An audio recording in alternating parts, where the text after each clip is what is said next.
তীব্র তাপপ্রবাহ আর দীর্ঘস্থায়ী খরার কারণে ফ্রান্স ও স্পেনে ছড়িয়ে পড়েছে ভয়াবহ দাবানল।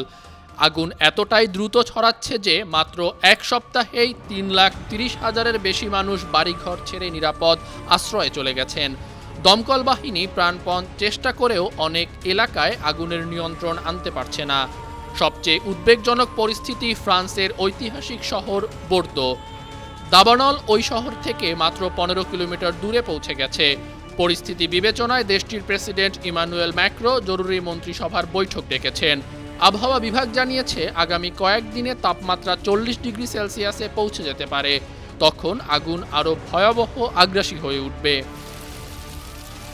আগুনের গতিপথ প্রতিনিয়ত বদলে যাচ্ছে। কোথায় কখন তা ছড়িয়ে পড়বে তা নিশ্চিত বলা যাচ্ছে না। পরিস্থিতি সামাল দিতে হলে টানা ভারী বৃষ্টিপাত দরকার, নতুবা আগুনকে কৌশলে সমুদ্রমুখী এলাকায় ঠেলে দিতে হবে। সবশেষ হিসাবে জানা গেছে ফ্রান্সে 98,000 হেক্টরের বেশি বনভূমি পুড়ে ছাই হয়ে গেছে।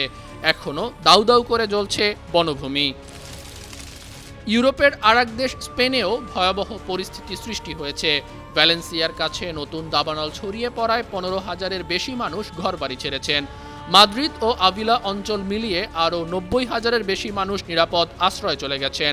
স্প্যানিশ প্রধানমন্ত্রী পেদ্রো সানচেজ বলেছেন, সামনে অত্যন্ত কঠিন সময় আসছে। তাপপ্রবাহ, খরা ও জলবায়ু পরিবর্তনের প্রভাবে ইউরোপের এই দাবানল এখন শুধু পরিবেশগত সংকট নয়, দ্রুত একটি বৃহৎ মানবিক বিপর্যয় রূপ নিচ্ছে। লাখ লাখ মানুষ অনিশ্চয়তায় আছেন। দাউ দাউ আগুনের সামনে অসহায় হয়ে লড়ছেন উদ্ধারকর্মীরা। আন্তর্জাতিক ডেস্ক, বার্ন টিভি।